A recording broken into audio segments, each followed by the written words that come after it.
I'm Natasha Kirchek, and this is Middle East Now. It is day 333 of the Israel-Hamas war, and as the nation is getting more and more desperate to see a hostage deal signed into action, the Israeli Prime Minister is not showing any signs of backing down on the demands that he's put forward during the negotiations.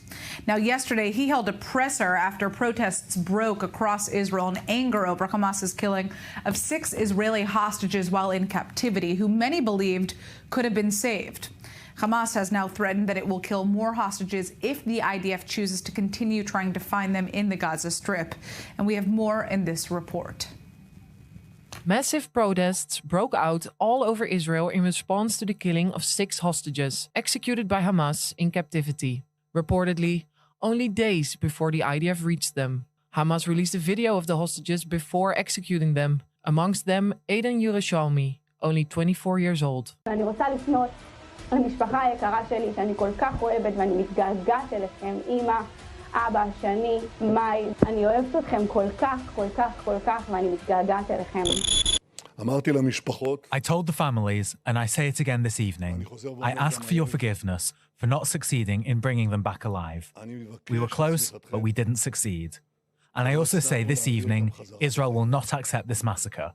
Hamas will pay a very high price for that. Despite growing pleas for a hostage deal, the Israeli Prime Minister is not willing to make any concessions.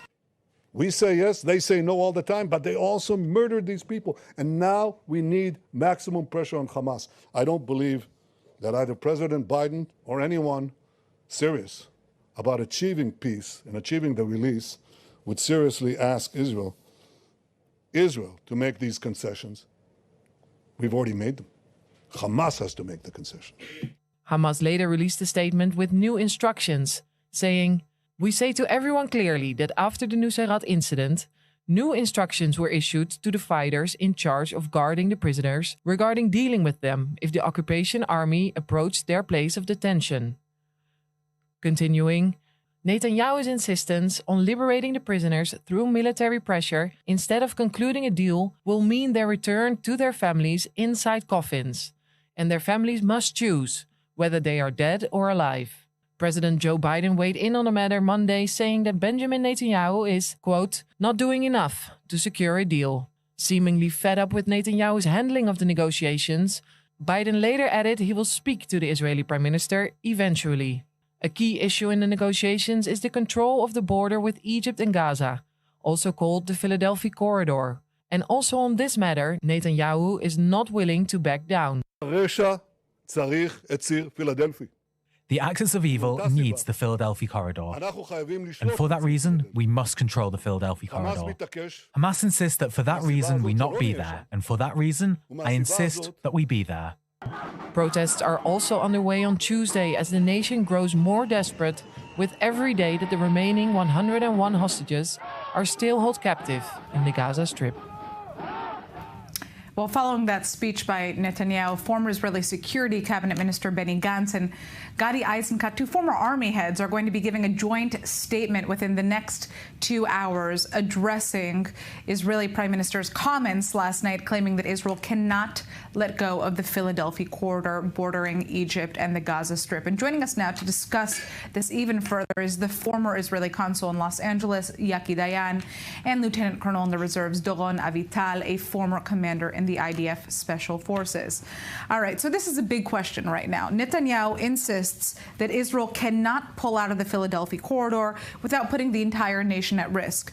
The question is that true? And if so, why is he only harping on this issue right now and not perhaps 10 months ago when the war began?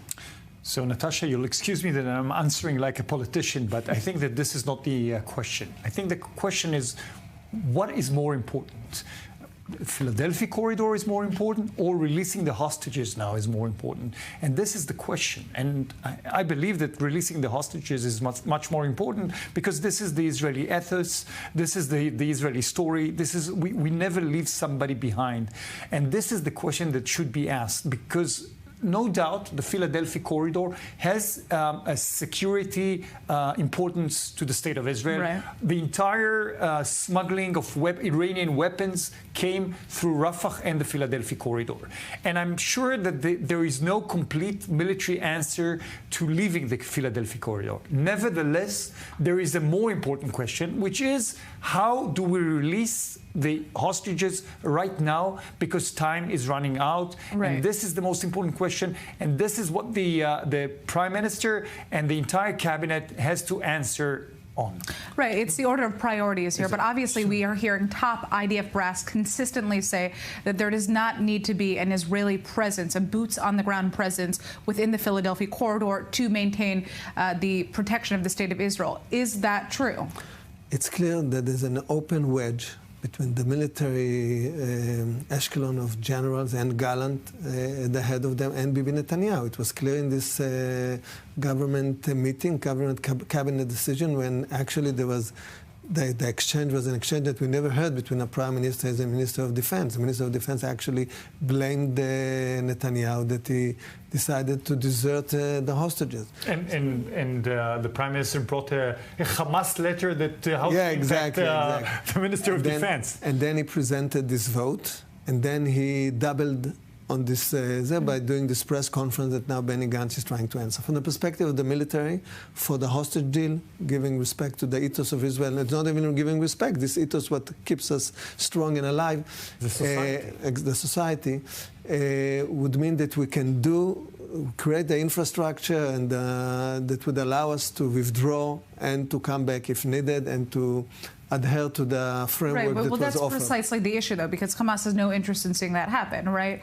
I mean, we know that there's a clear need for more security on the Philadelphia corridor, given the fact that for the last 2 decades, arms have been smuggled underground through those tunnels. Yeah. And the question is there another method through which that can be protected? First of all, for sure. And second of all, there was a lot of dismantling of tunnels that was taking place. And even so, even if you're on the corridor itself, you're above ground. So it means that it's not really a question of only the Philadelphia corridor, it's a question of really sitting in the southern tip of the Gaza Strip. And we shouldn't forget that the whole length of the corridor is 14 kilometers. It's something that a company of tanks can do, I don't know, in just compute the time. Could the IDF, let's say the IDF says, okay, you know what, in the name of this ceasefire deal, we're going to pull out right now. Will they be able to then retake over that area for security purposes? This is an open question. I think that the security answer is not clear, because no doubt there is a huge challenge facing a security challenge going out from the Philadelphia corridor. But again, the state of Israel has to ask itself now what is more important and what is more urgent. And clearly the challenge would be a great challenge. I don't have a clear answer on that. But nevertheless, we have to prioritize. And in prioritizing, this is the priority, releasing the hostages, taking into consideration that we will have to pursue a war against the Hamas again and again and again, including entering again the Philadelphia corridor. If it's not now, and it's not in 2 months from now, so it's in a year from now, but it will have to continue. But nevertheless, now this is more important. All right, quick answer here. It's a weaker Hamas. We have to admit it. It's not the same Hamas that we met in the Right, that is October. for sure. The question, though, is we're seeing hundreds of thousands of Israelis take to the streets over the weekend. People are clearly angry about the 6 Israeli hostages that were killed after surviving 11 months in captivity. Is this public uproar enough to force the government into a ceasefire deal, or is that irrelevant because, again, we're negotiating with Hamas here? No, because I think that the base of Netanyahu still wants to stay in the Philadelphia corridor, and he was completely speaking to the base. The open question is what's going to happen, not after the press conference of Eisenkot and Benny Gantz tonight, but what is going to happen after President Biden is going to lay out his hostage deal, his vision for that. And most probably, if he had to choose, and he will have to choose between Gallant and Netanyahu, he will choose Gallant's way and not Netanyahu's way. And that Netanyahu will have to face. And this is a big question, what Netanyahu will do then. It's very clear that the U.S. in terms of their strategy. Right. They are more aligned with the army generals, with Gallant, with Herzl. Basically, they feel they're at sync. And if there will be a framework by the U.S., they will try to impose it. All right. Well, we're going to turn now to the IDF headquarters in Tel Aviv, where our correspondent Emily Francis is joining us live. Emily, protests are continuing against the Israeli government, calling for an immediate ceasefire deal. I mean, what are we hearing from protesters on the ground at this point? What do they want to see happen the most? Well, I think, Natasha, right now, protesters, here we are on the third night of massive rallies, like literally just in the past 5 minutes. Hundreds of people have come. Right now, it's an anger, it's a desperation. If you see here, there's a guy, as you can see, he's wearing a mask, a Netanyahu mask, and there's a little bit of it's hard to see because people keep walking in front, but they have like a Pinocchio nose on a model of the Prime Minister's face. So people feeling angry, people feeling tonight angry about the Prime Minister's statements of doubling down, of course, about his sticking point with the Philadelphia corridor, making everybody feel to be continued to be abandoned and feeling like the Prime Minister and the decision makers don't have the compassion towards the plight of the families and, of course, the hostages that were brutally executed a few days ago. So to wrap it up for now, we'll have a little bit more later as more and more people are arriving. All right, Emily, thanks for joining us from Tel Aviv. Now, here in Tel Aviv, it is common to see their faces plastered everywhere. 26-year-old twins, Ziv Berman and Gali Berman, lived their entire lives on kibbutz Kfar Aza in southern Israel, but on October 7th, both were kidnapped by Hamas terrorists from their apartments. Now, Gali actually went over to Emily Damari's home, another one of the hostages, because she was scared, and they ended up being both abducted from there. And the twins have now been in captivity for 333 days. Well, joining us now is their older brother, Liran Berman. Liran, thank you so much for joining us. I mean, tell us what you know about your brother's condition at this point and whether or not they're being held together. What we know is from the hostages who got released in the first deal in November. This is the last piece of information we've got about them. They were alive then.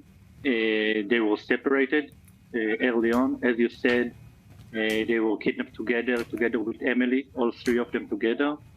But early on, they got separated. But we have no new information right now. Now, you know, following the terrible news of the killing of 6 Israeli hostages over the weekend, did anybody from the IDF or from the Israeli government reach out to your family? We have an official officer who has accompanied us since the beginning. Of course, he spoke with us and he gave us the information, the confirmation about the names and that we are not involved, but not from the government, just our official officer. I mean, how has your family responded to this news? This must be incredibly devastating because, you know, it feels so close to home. It is. They are about the same age as my brothers, all the 6 of them around the same age. From Saturday evening until the confirmation of the names by a spokesperson, Agari, it was heartbroken. We couldn't breathe. Actually, feeling of suffocation. Is it us? Is it not us? Who is it? Is it someone that we know? Another hostage from Kfar Aza? Who is it going to be? It feels like a Russian roulette. Who will get the next bullet? Well, you know. Go ahead. Sorry. I'm saying that the terrible feeling is that our family could breathe again, but other family stopped breathing. This is like a tremendous guilt feeling from the other families that our names is not in this pool of 6 names, but other families that were alive up until a week ago is there. Now, Liran, we are seeing these mass protests calling for a deal to be made right now. What does your family want to see happen?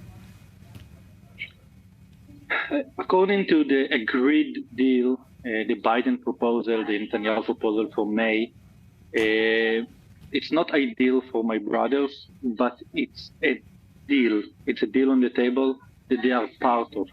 They are part of the second part of the deal.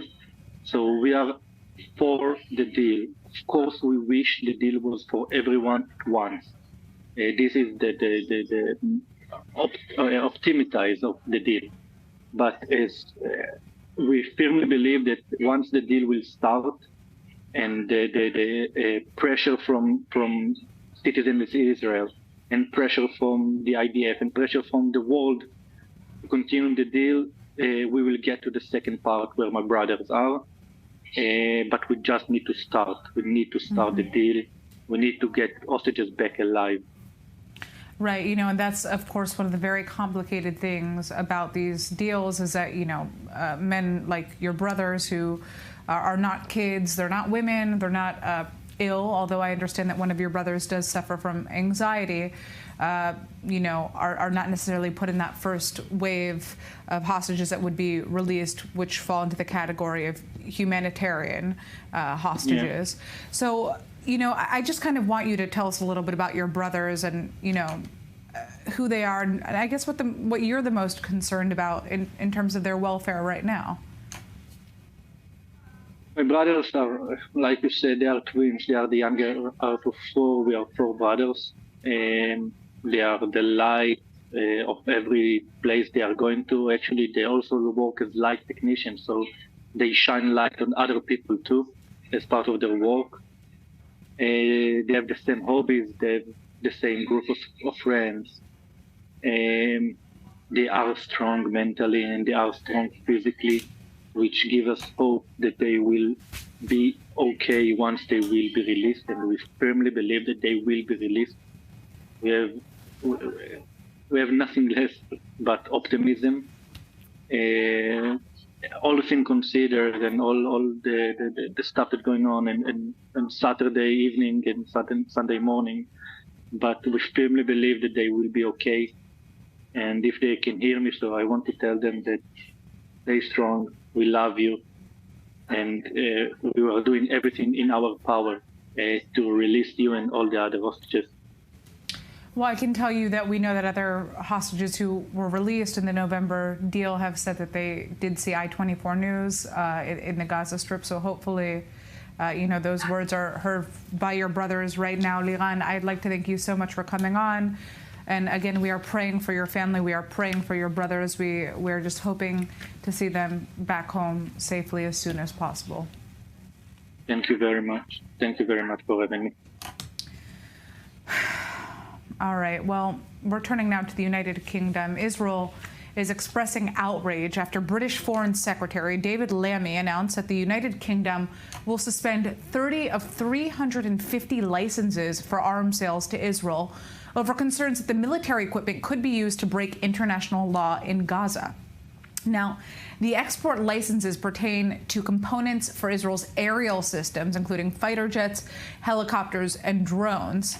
And Israeli Defense Minister Yoav Gallant has come out to say he's deeply disheartened. Netanyahu is slamming the British government. They're essentially saying that this move was made at a time when Israel is fighting a war on 7 different fronts, a war that was launched by a savage terrorist organization and was unprovoked. But Lammy says that the suspension does not amount to a blanket ban on arms or an arms embargo. And joining us now to further discuss this is our UK correspondent, John Satcher-Doty. So, John, why is the UK making this decision right now? The new government here took office just in July, and it's been under quite a lot of pressure. It's a Labour government. Before that, it was a Conservative government.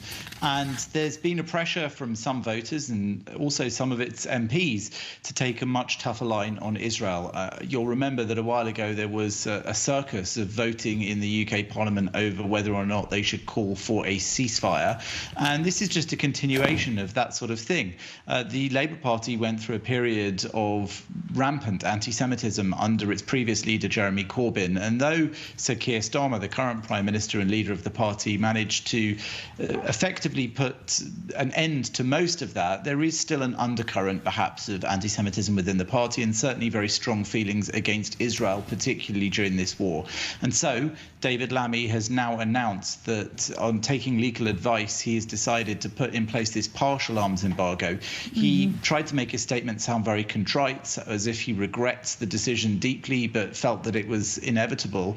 But there have been legal experts who've said that the justification put out in detail by the government doesn't even make sense, particularly in terms of its legal framework. And so many are looking at this and saying that it coming so soon after Britain's decision not to try to stop the ICC arrest warrants for Benjamin Netanyahu, something the previous government had been trying to do, coming so soon after the refunding of UNRWA after this government took office, coming after Britain performing less than well as a friend for Israel at the UN, this could be seen as a herald of more to come, that perhaps Britain is moving away from Israel even in this hour of need, even as it is still engaged in this war, even as there are still hostages, some British citizens, even as Iran is threatening the UK as well as Israel itself.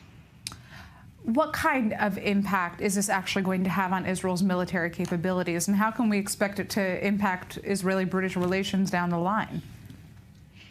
Well, as far as Britain supplying arms to Israel goes, it's not a particularly important supplier of arms to Israel. However, it's very symbolic that this should be happening. And indeed, it could be problematic to both countries. There have been some warnings from America that should Britain choose to go down this route, Britain may itself suffer because America may not wish to allow this to happen. Indeed, some of the developments of weaponry and aircraft between Britain and America may be jeopardized because America is unlikely to stop supplying aircraft to Israel, for example, and Britain may place itself in a very difficult situation in that regard. For now, David Lammy was keen to point out that they are absolutely not compromising that particular area of cooperation and trade, but there could be more to come in this area and in others. And I think that we can take this as a barometer of the mood within this government, that it could in future be making life difficult for Israel, both in terms of this ongoing war and in terms of others in the future. I think that many people are saying there were warnings before the election here in July that this could happen were there to be a Labour government, and that it is now looking like it is happening, and there could be further frosty relations ahead. All right, Jonathan Sacerdoti, I'd like to thank you so much for joining us from the UK with this update. We are going to be turning to the north of Israel right now. Several anti-tank missiles have been launched from Lebanon into the Israeli border community of Arab al-Aramshe earlier this evening, and there were no injuries in that attack, which Hezbollah has claimed responsibility for. But separately, the IDF says that it's carried out an airstrike against a building in southern Lebanon where several of the terror group's operatives were identified today. Joining us now from northern Israel is our correspondent Balir Sladin. Balir, what is the latest? I also understand that there was a suicide drone that exploded near Manara in the north as well. Yes, that happened a couple of hours ago when Manara, apparently an explosive drone fell in Manara, and it exploded there and caused a fire, but there were no injuries or damage in that attack.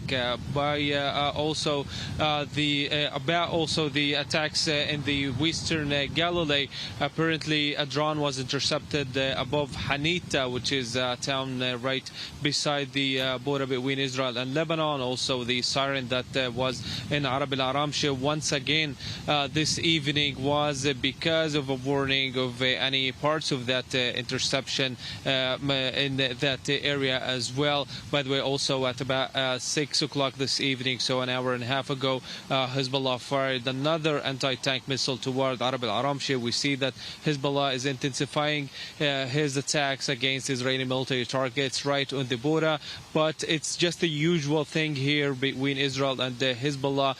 The tit-for-tat continues, and there's nothing that is unusual, although that, of course, the fact that that Hezbollah is still firing rockets and drones toward the Israeli north is itself unusual. The IDF has announced that they have targeted a building in Markaba this afternoon, the attack that you just mentioned. Apparently, and according to the Lebanese health ministry, the number of the people there that were wounded is 4 right now. It's up to 4 people. One of them is in a critical condition. Apparently, Hezbollah, until now at least, didn't announce that any of his militants has been killed in this attack, but maybe we're going to see that in the coming hours. Also, the IDF has announced that they have targeted other Hezbollah infrastructure in other areas in southern Lebanon. So again, the usual tit-for-tat between Israel and Hezbollah, and the situation here is, of course, unbearable for the population that still demands, especially now after the beginning of the new school year, to return to their homes safely, something that even the Prime Minister said yesterday that he vowed to happen, but didn't actually give us an exact date when will that happen. All right, Balir Sladin joining us from the north of Israel. Thank you for that update.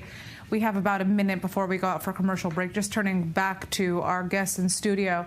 You know, Doron, I'm interested to kind of hear your take on this. We saw a major attack from Hezbollah. We've been seeing continued attacks over the course of the last week. But are we going to expect another bigger wave?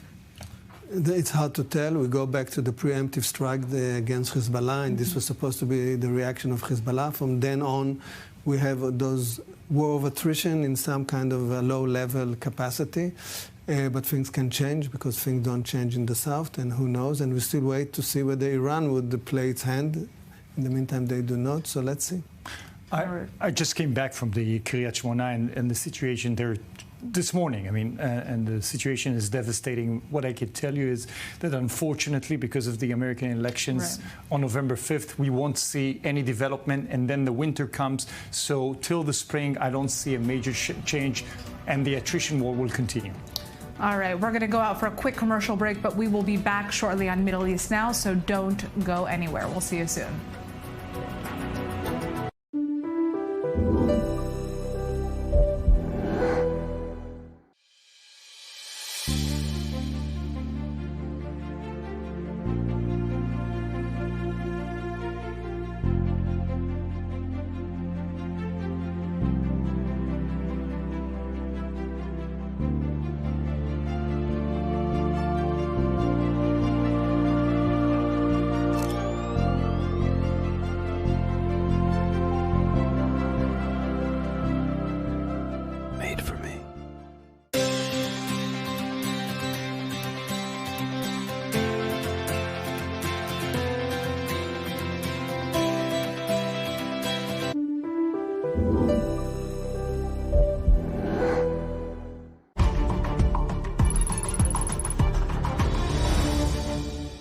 This broadcast is brought to you by Israel Bonds, the most direct and impactful way to support Israel. Invest now at israelbonds.com.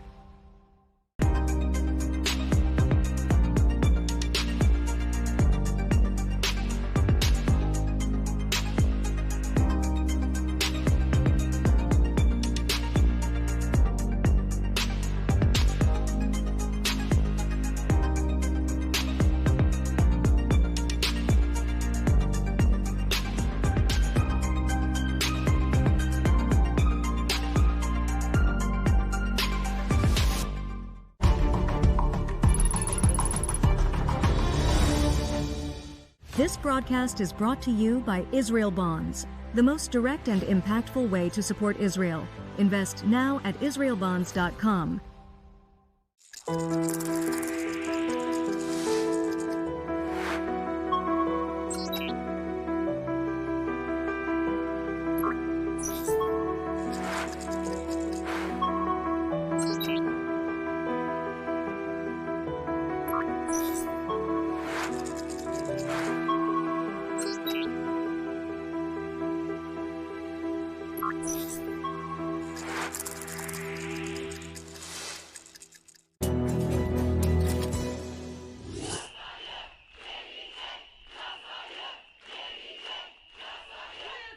Make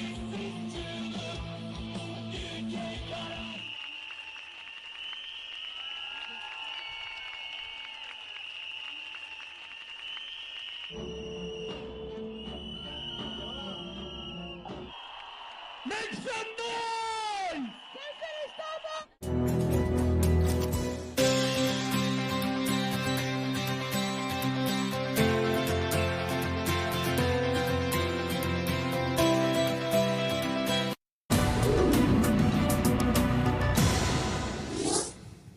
And we are back. I'm Natasha Kirchuk, and this is Middle East Now. A series of car bombs in recent days is raising fears that the West Bank is becoming the next front in the ongoing Israel-Hamas war. Well, Sky News in Arabic has cited an Israeli security source warning of an October 7th-like scenario erupting in the area, with Iran funding and arming that effort. Well, the comments come as Israeli forces continue to operate in the northern West Bank in what is already considered the longest operation in the territory in over 2 decades. And our Middle East correspondent Ariel Osran has more. For the 7th day in a row, Israel's large-scale counterterrorism operation in the northern West Bank continues.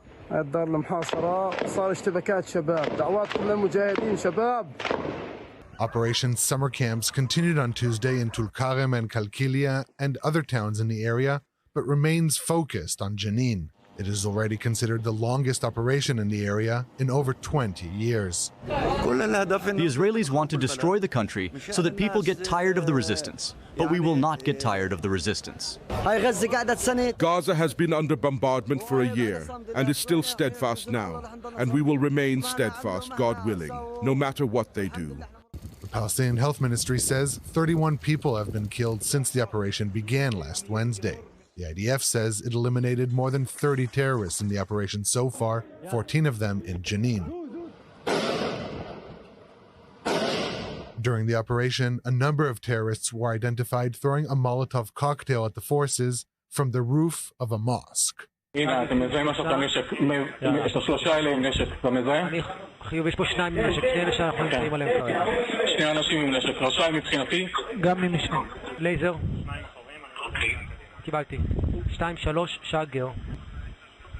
Meanwhile, new details emerge over the car bombing that was thwarted near the West Bank settlement of Ateret on Monday. Investigators found that the car contained 49 kilograms of explosives, with a small camera inside the vehicle transmitting the feed to the terrorists to remotely detonate the charge. An Israeli security source told Sky News in Arabic that Israel fears an October 7th scenario in the West Bank, and that the Iranians are bringing in money and weapons aimed at turning the West Bank into the next battlefield. The source added that while Israel's current operation focuses on the northern West Bank, the operation may soon expand to its southern parts. Now, following Hamas's murder of 6 Israeli hostages over the weekend, Israel has vowed a harsh response without detailing exactly what that response is going to look like. Now, this comes amid a disastrous humanitarian situation in the Gaza Strip that only appears to be getting worse as the war rages on. And the question now, 11 months into the fighting, is whether or not Gazans are continuing to support Hamas. Well, last Thursday, the IDF released Hamas documents showing that the terror group had secretly falsified its levels of public support in polls conducted by the Ramallah-based Palestinian Center for Policy and Survey Research. Now, the IDF claims that Hamas was conducting clandestine actions to fraudulently influence the results of these polls, which claim that Hamas's approval rating in Gaza is at 62%. Instead, the documents suggest that the actual result was just under 32%. Of course, what you're seeing here is a poll on whether or not Hamas's decision to attack Israel on October 7th was supported by the Gazan public. And here you can see the IDF says that the faked result was 71% when the actual result was just over 30%. Well, joining us now in the studio to break all of this down is our senior editor, Ali Waked. And of course, we have our guests in studio as well who are joined or who are invited to join this discussion. But first, Ali, I'd like to hear what we're hearing from Gazans in response to the killing of the 6 hostages over the weekend.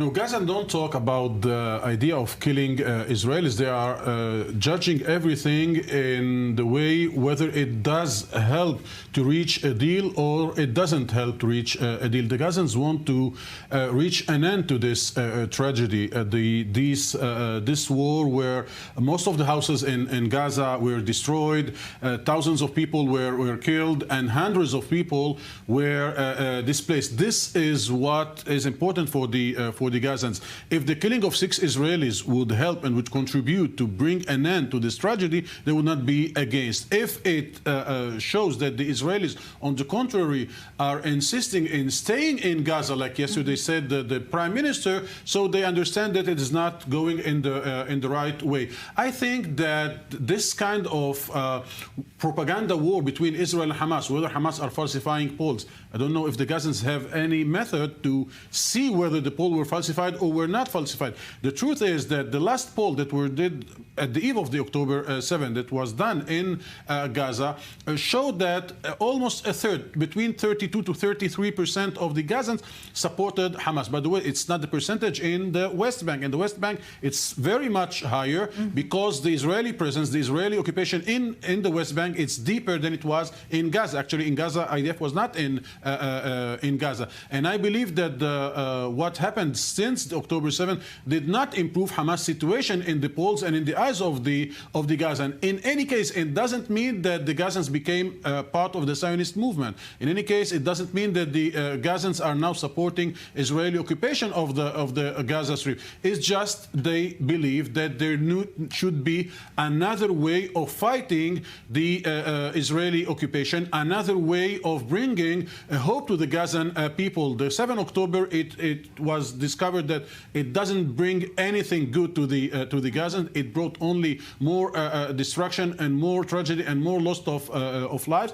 But in any case, we should not reach the conclusion that now they become pro-Israel or pro-Palestinian authority, by the way. And I'm afraid that the next alternative in Gaza will not be the moderates. I'm hearing the Israelis talking about de-radicalization of the Gaza Strip. Well, the Gazans are a very specific population.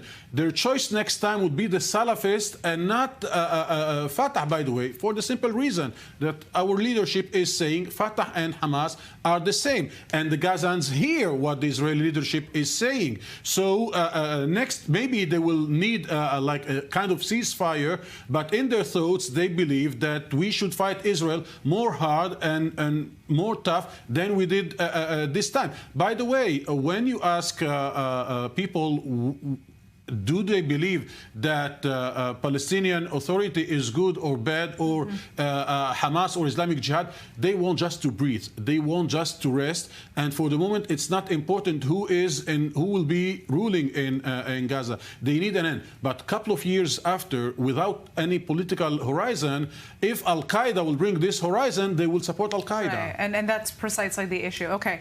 One other question that I just want to ask. There's a report that came out from Haaretz essentially claiming that the Hamas terror group is avoiding publishing the names of its members killed in the war in Gaza for a very specific reason, and has even launched an intimidation campaign against Gazans, basically telling Gazans who have lost family members that are part of Hamas not to mention their names. This is perhaps a way to ensure that people around the world do not identify the casualties with the Hamas cause.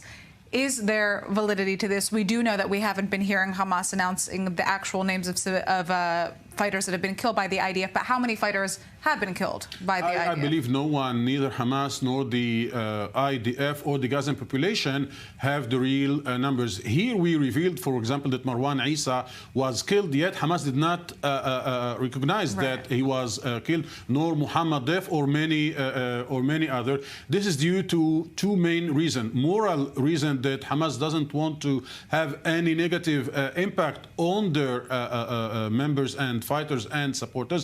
But on the other hand, I believe they don't really know. They knew about Marwan Isa only weeks after he was targeted by the IDF.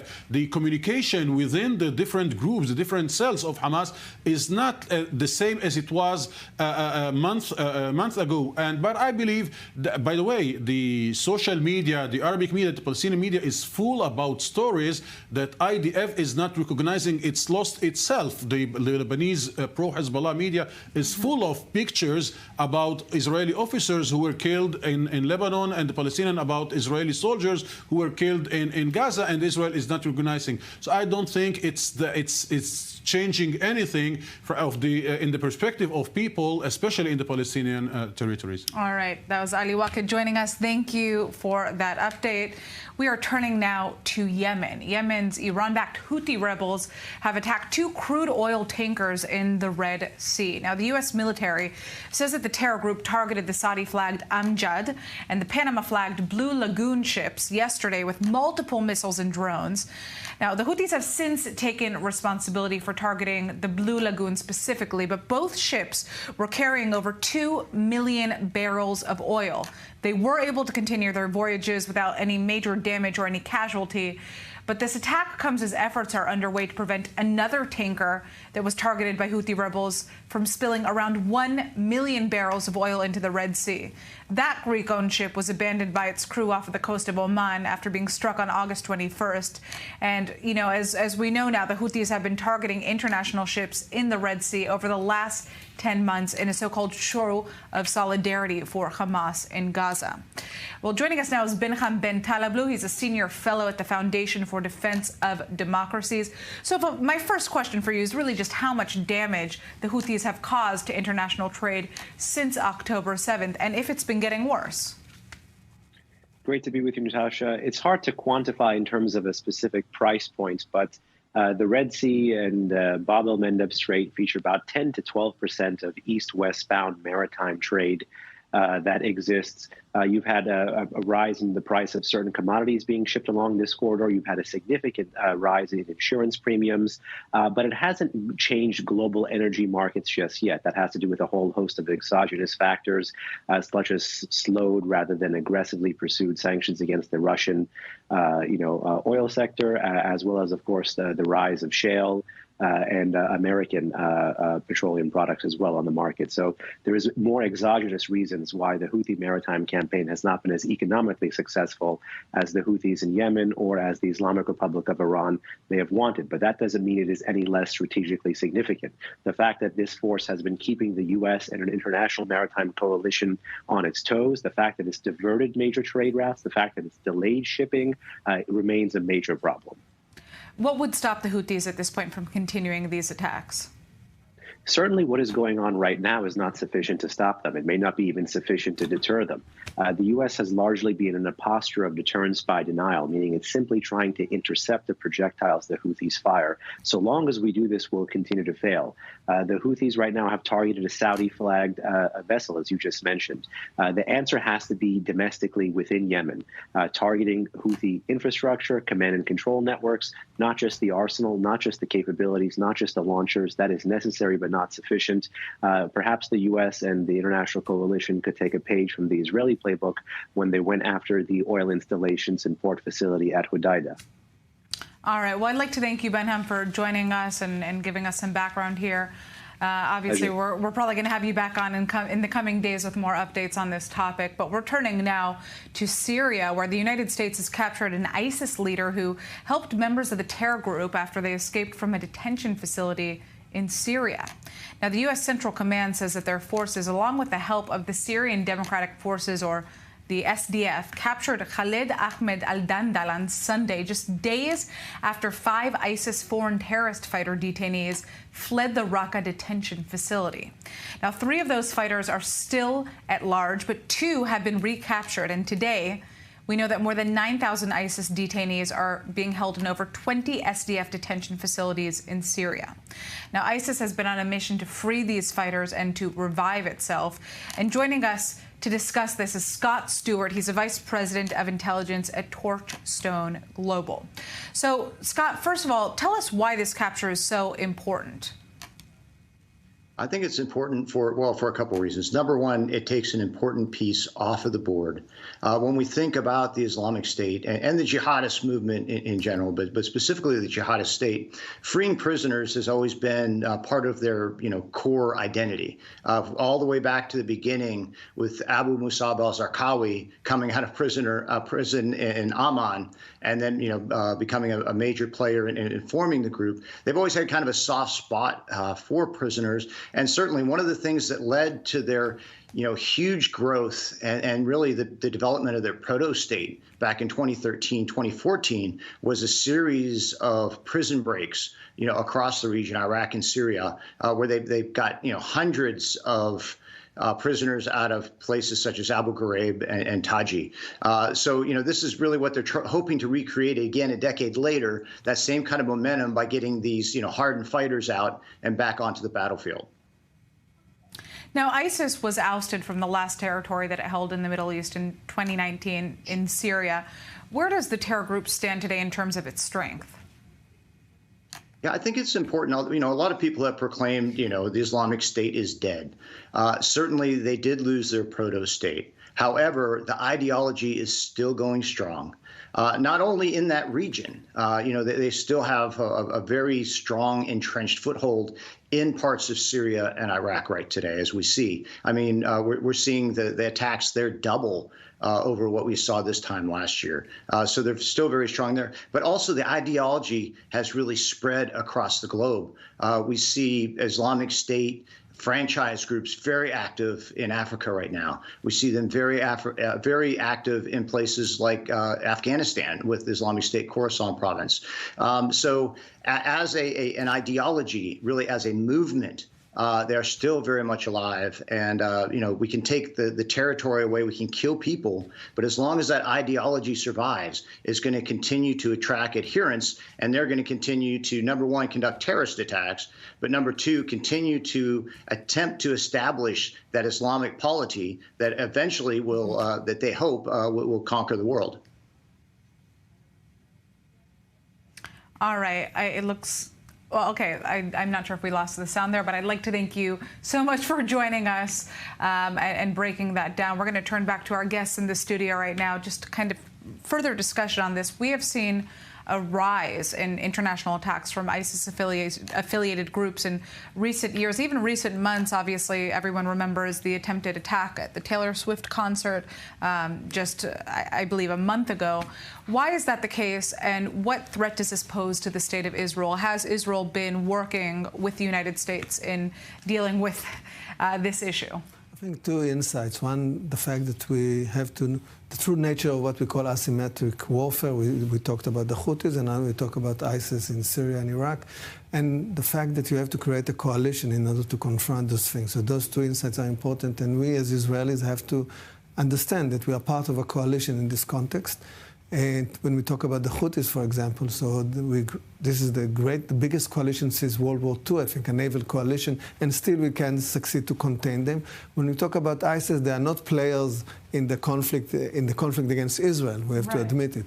It's more, and of course, the audience should know that they are Sunni, they are not the Shiite, they are enemies, and also it's interesting to inquire into the nature of the emergence of ISIS in the context of the war in Iraq. When you think about alternatives that we can create in Gaza, there's a lot of lessons to be learned. We are part of this coalition that fight on all those fronts, and this is asymmetric war, and this is the nature of this kind of a war.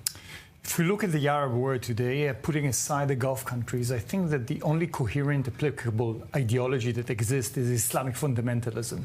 Whether it's ISIS, whether it's what the Iranians are trying to spread, whether it's the Islamic Brotherhood by Hamas, this is not only the most coherent ideology, but this is the only applicable ideology. Again, putting aside the Gulf countries and some of the countries in North Africa, the Arab countries.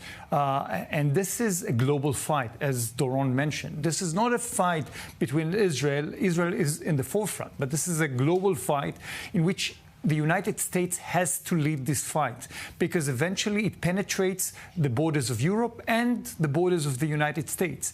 And as long as it connects to your previous talk about the Houthis in Yemen, as long as the Americans are willing to fight or to play only defense and not to play offense and not to attack, then it eventually, at the end of the day, it would reach their borders as well. So in order to preempt, in order to fight the Islamic fundamentalism, you have to fight, not only to build coalitions, not only to create deterrence, not only to play defense, but most importantly, you have to play offense. All right. And I would say that against ISIS, we see the work of special forces and intelligence that work together, trying to target the leaders, but still, it's there, and we have to continue the fight. All right, well, I'd like to thank both of our guests for joining us in the studio for the show. We are almost nearing the end here, but we're going to turn back to the north of Israel, which has been in turmoil for months as it experiences heavy fire from Hezbollah attacks. Now, most residents have had to evacuate their homes, but for others, life must go on. In a vineyard in the Upper Galilee, volunteers described life in the north as a concerto for planes and firearms, but at the same time, being out in nature and helping with the harvesting of the grapes is a nice distraction from the war. Take a look.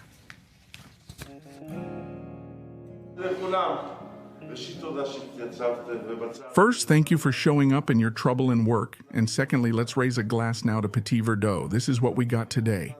A wonderful vintage, so cheers everyone and lots of health. With the dawn and the evaporation of the autumn dew, we have reached the Upper Galilee, near the border with Lebanon. That's where the vineyard of Rami Naaman, the winemaker, is, in a hidden area of about 3 acres. Was your vineyard damaged by the shelling at all? No. There are other vineyards, the other side of the ridge where there was serious damage. In the vineyards, also fields that burned all around and caused the vines to dry up. But fortunately, it didn't come to that. We are hidden here from every direction. Today is the last day of the grape of the Petit Verdot variety, the perpendicular in the 4 rows.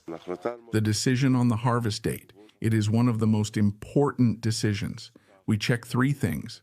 One is sugar, which increases towards the end. The second is acidity that goes up and down, and you look for the best situation between them. And the last thing is the most wonderful thing. It's called phenolic ripeness. Phenols are the taste and smell substances that come out of the grape, and you determine this according to your taste. So how do you do it? Do you smell the grape? These weeks, I constantly taste the grapes and say, okay, the flavors aren't there yet. Not there yet, not there yet now. This is the last vintage. I hope next harvest will be under more reasonable conditions. Petit Verdot ages splendidly. I started making Petit Verdot Grand Reserve in 2008, and it's aged for 2 years in a barrel. It's already won several awards, including this year, it won a gold medal. Petit Verdot has its own qualities and amazing color. It's deep, and the taste, I call it a dark taste. Chanterelle flavor and forest mushrooms. This strain is not native to France. It probably came here from the Middle East. I don't know exactly where. Anyway, it's very, very good here. In France, they use it just as a spice. In addition to the mixture here, I was the first who made a varietal wine from it in 2006.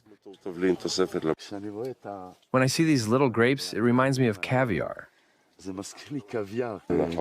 Right. It's nature's caviar, totally. Especially since the Petit Verdot is the smallest grape. The place allows escape from an unusual situation that became a routine. Although for a few days it was calm here, everything, of course, is relative. A fragile calm that hints at what is to come. No one here is deluding themselves. The war in the north is not over.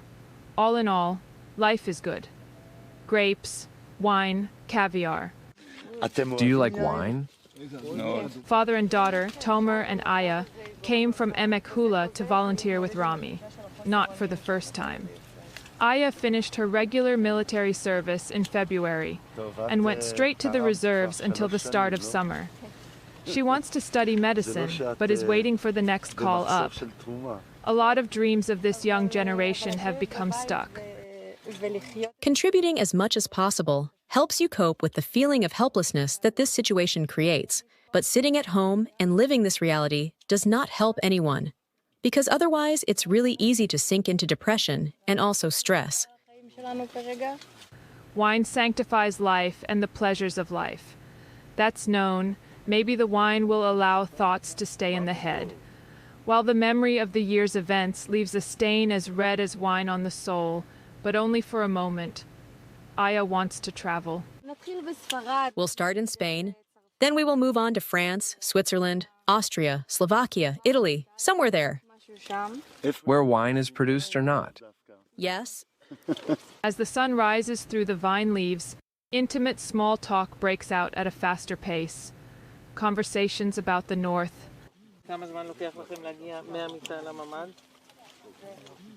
לא יודע, לא מדעתי. זה פחות מדקה, יותר מדקה. לא, פחות מדקה, יש לנו 30 שניות להגיע. כן, זהו, לכן אני שואלת אם אתם עומדים בזה. אני רוצה להאמין שכן, אבל לא יודע, לא פתחתי שעון. משנה מה נעשה?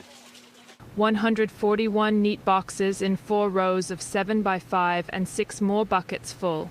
In total, approximately 7,000 bottles. It was a fruitful winter for Petit Verdot, just the right amount of cold, rainy for long periods. Rami has a special affection for the wine he invented, the Babe Merlot, named after Bob Marley. Well, when do we drink already?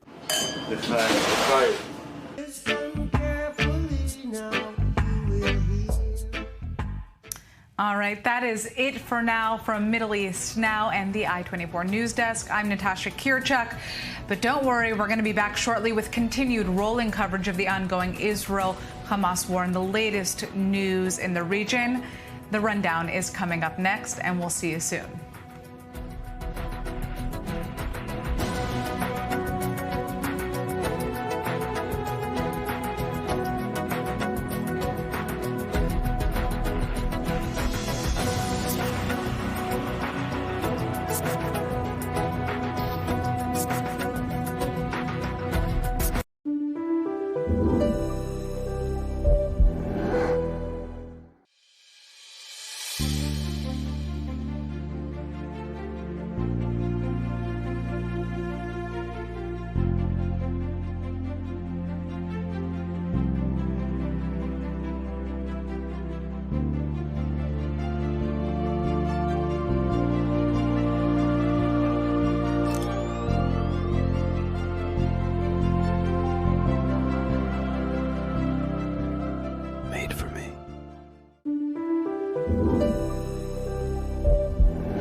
Shalom, ¿qué me trae por aquí? La necesidad impostergable de 600 millones de hispanoparlantes que ahora necesitan escuchar el mensaje judío e israelí en tiempos difíciles. ¿Cómo lograrlo?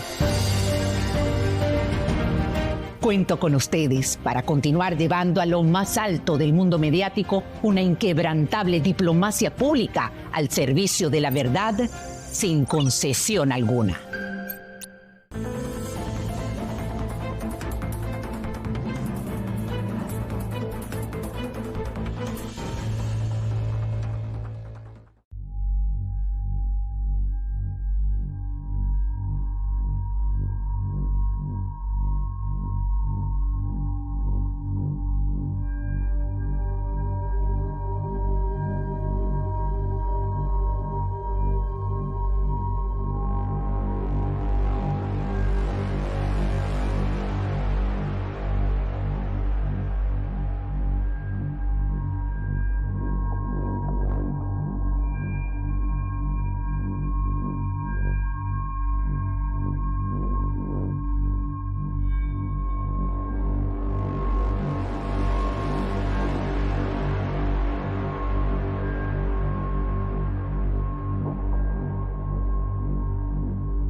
Protesters take to Israel's streets to intensify pressure on the government to move forward on a hostage deal as Prime Minister Netanyahu stands firm on his refusal to give up control on the Israel-Gaza border. We'll have the latest. As IDF forces carry out a major anti-terror operation in Tulkarem, security officials raised concerns over an October 7th type attack in the West Bank. We'll have that story. The UK bans the sale of certain military supplies to Israel in response to the Gaza offensive. Critics call the move hypocritical, and Israel says it will only encourage Hamas. We'll take a closer look.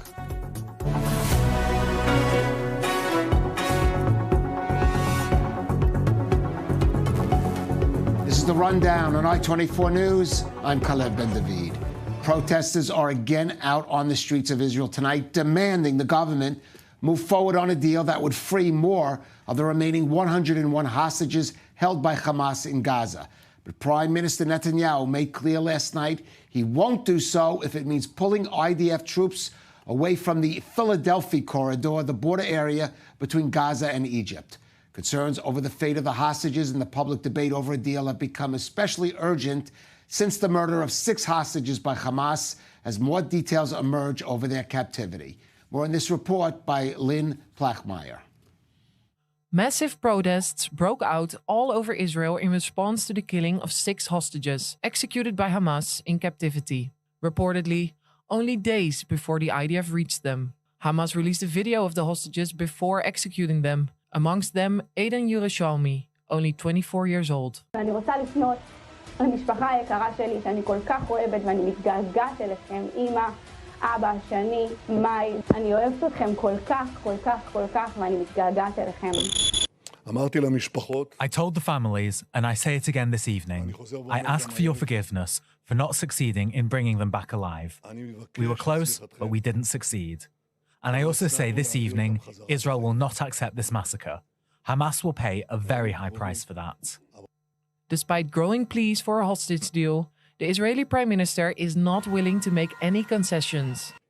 We say yes, they say no all the time, but they also murdered these people. And now we need maximum pressure on Hamas. I don't believe that either President Biden or anyone serious about achieving peace and achieving the release would seriously ask Israel to make these concessions. We've already made them. Hamas has to make the concession. Hamas later released a statement with new instructions, saying, "We say to everyone clearly that after the Nusayrat incident, new instructions were issued to the fighters in charge of guarding the prisoners regarding dealing with them if the occupation army approached their place of detention." Continuing, Netanyahu's insistence on liberating the prisoners through military pressure instead of concluding a deal will mean their return to their families inside coffins, and their families must choose whether they are dead or alive. President Joe Biden weighed in on the matter Monday, saying that Benjamin Netanyahu is, quote, not doing enough to secure a deal. Seemingly fed up with Netanyahu's handling of the negotiations, Biden later added he will speak to the Israeli Prime Minister eventually. A key issue in the negotiations is the control of the border with Egypt and Gaza, also called the Philadelphia Corridor. And also on this matter, Netanyahu is not willing to back down. The axis of evil needs the Philadelphia Corridor. And for that reason, we must control the Philadelphia Corridor. Hamas insists that for that reason we not be there. And for that reason, I insist that we be there. Protests are also underway on Tuesday as the nation grows more desperate with every day that the remaining 101 hostages are still held captive in the Gaza Strip. And joining us in studio for more is Yaakov Lapin, host of the Lapin Assessment on Patreon and a military strategic affairs analyst at the Miriam Institute in JNS, and our Middle East correspondent Ariel Osran. And Yaakov, later this evening, we are going to hear from Benny Gantz and Gantz and Eisenkot, the two former members of the War Cabinet who left that, of course, a few months ago and then are now part of the political opposition. Presumably, they're going to address the question of the Philadelphia Corridor, whether Israel really does need it for security purposes, even at the cost of a hostage deal. We can expect him to disagree with Prime Minister Netanyahu. And of course, how much of this debate is really about security and how much is it is about, I would say, larger issues? What are the priorities of Israel, of a Jewish state? Well, that's a great question. I think that unfortunately a lot of these issues have been politicized. But I mean, if we look at it from a security perspective, purely a security perspective, look, the IDF has announced that it's so far uncovered 150 tunnels in this area. And there is probably at least another 100 more. And by destroying a huge tunnel today, also in Gaza, we should mention. Right, exactly. Now, you know, where did Hamas get all of these arms from? Obviously, it's been smuggling them through the Philadelphia Corridor, the Rafah border crossing, for years and years. The Egyptians have failed in their role of preventing this smuggling. They cannot be trusted to do this again. There are multiple reasons for that. Perhaps we can go into that. And, you know, the question is, can Israel afford to once again allow these arms to start coming back? Because there's a reason why Hamas is so adamant that Israel has to leave the Philadelphia Corridor. It's not a coincidence. They want to resume their arms smuggling and to rebuild their capabilities. And so I think, you know, every position in this debate is legitimate. It's just that the costs have to be put on the table and presented to the Israeli people and not swept aside with slogans. So there will be a serious cost for Israel leaving the Philadelphia Corridor. It's not clear when Israel could return to the Philadelphia Corridor. And also, you know, in exchange for that sacrifice, only half of the hostages would be released if this deal actually went ahead, and Israel would lose its leverage over the Hamas terror organization regarding the other half of the hostages. So there are a lot of questions here. I think it's legitimate to raise them without getting sucked into the politics. And as I've said, it's a legitimate and vital debate. I just wish that everybody would present the cost and benefit in a manner that's more open. All right, well, we'll talk a little bit more, but of course you can understand the view of the hostage families. And in fact, let's go now to our Emily Francis, who is in Hostage Square. And of course, Emily, for the hostage families, the consideration is getting out those family members now as soon as possible. Obviously, 100%. It's really a desperate cry now. 3 nights in a row of massive rallies and protests here right across from the Kiryat. I mean, this has been almost a year of demonstrations, but now obviously it's so different with the tragedy of what happened to all 6 of those hostages who should be home with their families, not in a cemetery. We are happy now to have the honor of interviewing Yuval Baron, who is the fiance of Shir Siegel, whose mother is Aviva and father Keith, still a hostage. I could only imagine what it's like for everybody right now, especially since Aviva has been so open about her experience, and now here we are facing another tragedy. It's terrible. I really don't have any words to describe it. These hostages that were brutally murdered became like family to us, even though we never met them. Their family members have been walking with us side by side for almost a year now. We're very attached. And it just tears us apart because they could have been saved. They were alive until a few days ago. Their names, part of their names were on the list for a deal. If only our government and Hamas would sign this deal, they would be home. And instead of that, we got them back in coffins. It's terrible. There's really no words. I want you to mention it because you could just tell he's such a nice man. I know he's from North Carolina originally. You had an interesting story about when this picture was taken. Yeah, so Keith's daughter, Shir, and myself, we got engaged a month before October 7th, and this photo is from the weekend of our engagement. We invited after I proposed, and she said yes. We have a silent moment of silence. Hold on, a moment of silence right now. We'll step out of the shot so you can see the moment of silence.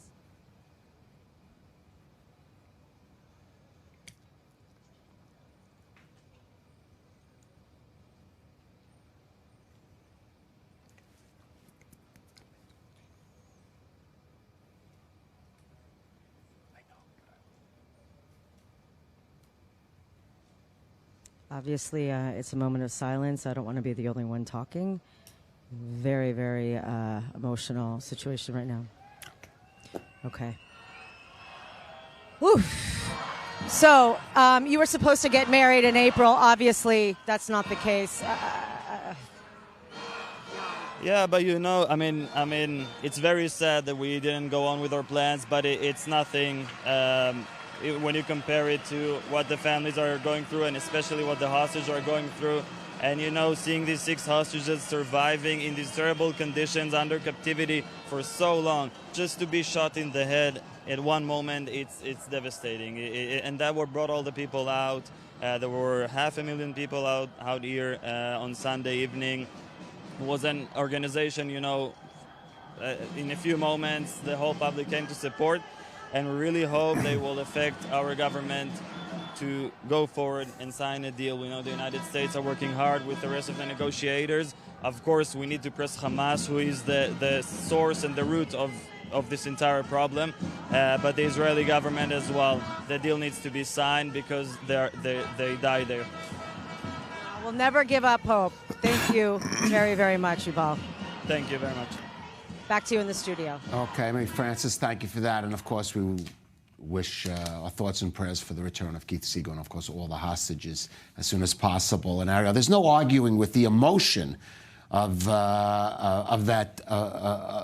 those family members of the hostages. But let's get back to a little about what Yaakov said about weighing the security factors, of course, in a deal, and the Philadelphia corridor, and whether Benjamin Netanyahu is speaking in good faith when he raises that as an issue in the hostage negotiations. Right, Caleb. I agree with Yaakov that we can debate about the validity of each side in this debate, but I want to take a different angle regarding how Israel has been negotiating this and really how it's been talking in two voices. So back in 27th of May, Israel submitted a proposal for an agreement that would see a ceasefire and the release of hostages. 4 days later, President Biden presented it in a speech, giving it the name the Biden proposal, but essentially this is an Israeli proposal. Now, surprisingly, Hamas indicated to the mediators that it had agreed to most of those terms on the May 27th proposal. Over the next weeks, however, following this response by Hamas, Israel prepared what's called a list of clarifications that it submitted to the mediators in late July. These changes are believed to have what essentially torpedoed any chance of reaching an agreement. So let's take a look at the key points of this clarification proposal as published by Ynet today. So regarding the Philadelphia corridor, the May 27th proposal stipulates the complete withdrawal of Israeli forces from the Gaza Strip. In the second phase of the deal. In the second phase of the deal. Now, in the clarifications proposal, it talks about the redeployment of IDF forces according to the maps in Annex 1. So let's take a look at that said map. And basically, in this map that Israel had submitted, it stipulates the reduction of forces along the Philadelphia corridor, but not far from the complete withdrawal. If we don't have the map, we can move to the next slide. regarding the Netzarim axis. Here, so regarding the Netzarim axis, again, also from here, Israel was supposed to completely withdraw in a gradual phase. I'm just clarifying, Netzarim axis, the road that bisects from north to south. From north to south. So you see the gradual withdrawal, day 1, day 7, day 22. But at the end of day 22, you see a mile-wide buffer zone, basically, that Israel has retained there that is not included in the original May 27 proposal because, again, in the second phase, Israel was supposed to completely withdraw from the Gaza Strip. Let's move on to the issue of exchange of hostages and prisoners. According to the May 27 proposal, again, an Israeli proposal, during this stage, Hamas was supposed to release 33 hostages, but they didn't stipulate the names.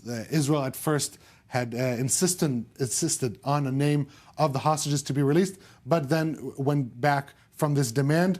And the July 27th proposal, the 33 hostages are supposed to be released according to a list of hostages. Now let's take a look in the following slide regarding this list of hostages, and we can see the names of 4 of the hostages who were executed by Hamas. We're talking about Carmel Gat, Eden Yerushalmi, Hirsch Goldberg, Poland, and Almog Sarusi. All 4 were supposed to be released in this first phase of humanitarian release. It is believed that if it weren't for this clarification document, which stalled the deal, there is a good chance that those 4 would have been released already a month ago. Let's move on to the Rafah crossing. The next slide. In the May 27 proposal that Israel had submitted, it talks about after the all female soldiers are released, then they will be permitted to an agreed upon number of wounded military individuals to travel to the Rafah crossing to receive medical treatment. This is basically allowing Hamas injured fighters to leave the Gaza Strip and get medical treatment. But according to the clarification document that Israel later submitted, this does not include that, but rather just the Rafah crossing will be made to reopen a general and broad statement. Basically, Israeli officials who have seen these documents and are deep in the negotiations describe this document as one that was born in sin, dipped in the blood of the 6 murdered hostages, and that history will judge this document. All right, we're moving aside from the hyperbole, Yaakov. Did Prime Minister Netanyahu move the goalposts here, so to speak, as some of his critics are arguing when it comes to the terms of the hostage deal? If we take this report at face value, then it would seem that that's the case. We'd need further corroboration. We'd also need to hear him address, or his spokesperson address, this report. But, you know, based on this report as well as Netanyahu's own statements, it's clear that once Israel got control, security control of the Philadelphia corridor, Prime Minister Netanyahu did decide from a certain point onwards that he did not want to relinquish that control. I think that's clear to everybody. And the real question, I think, is not whether he changed his position, because yes, once, as I've just said, once Philadelphia came under Israeli control, he does not want to relinquish it. The question, I think, is whether that's the right or wrong thing to do, what needs to happen now. And it's really a binary question of whether Israel can or cannot give up its position in the Philadelphia corridor. And as I've said, it's a legitimate debate. I just wish that everybody involved in this debate would look at the costs and benefits of every position, because it's a very complex issue. And another thing I would add here is, look, if this deal, as President Biden presented it, and as we've heard versions of it many other times since, if it went ahead, again, half of the hostages would remain in Hamas's possession, and Israel leaves the Philadelphia corridor. So, A, what's to stop Hamas from smuggling hostages out of Gaza, because Israel is no longer there, and into Sinai and God knows where else? And what leverage does Israel have after this? If it withdraws from these strategic points in the Gaza Strip, what leverage does it have to get back these remaining hostages, who Yehia Sinwar may wish to keep for years and years because there is his insurance policy? So I think that, you know, at some point Israel is going to have to ask itself whether it needs to go back and demand all of the hostages be released in one go. If these talks continue to get nowhere, I think Israel will have to ask itself that question. Why are we demanding only half? We should be demanding all of them. and what could be offered to Hamas in order to get it to think about doing that. But as things stand now, I think it has to be made clear that there's no guarantee that the second stage of this deal would even go ahead. There's no guarantees even the first stage, Exactly. even if there's agreement, because that's just the reality when you're dealing with a group Right. like Hamas, and that is a risk most people understand has to be taken in a deal. All right, we'll come back to these issues when we hear from Gantz and Gadi Eisenkot later this evening. But in the meantime, a ceasefire brought in Gaza about by a hostage release deal may still seem, I'd say, pretty unlikely in the near future, as we just heard. But there is a certain pause in the fighting now in some parts of the Strip. That's as part of a program to inoculate hundreds of thousands of children with the polio vaccine. Now, the combined effort by the World Health Organization, the IDF's Kogat branch, and local Palestinian authorities sprung into action after several cases of polio were detected, sparking fears of a wider epidemic. Jody Notelevitz has the story. A polio vaccination campaign has allowed for a brief pause in fighting in parts of the Gaza Strip, where an 11-month-long war has been raging on. 160,000 children were vaccinated as the second day of the campaign was completed on Monday.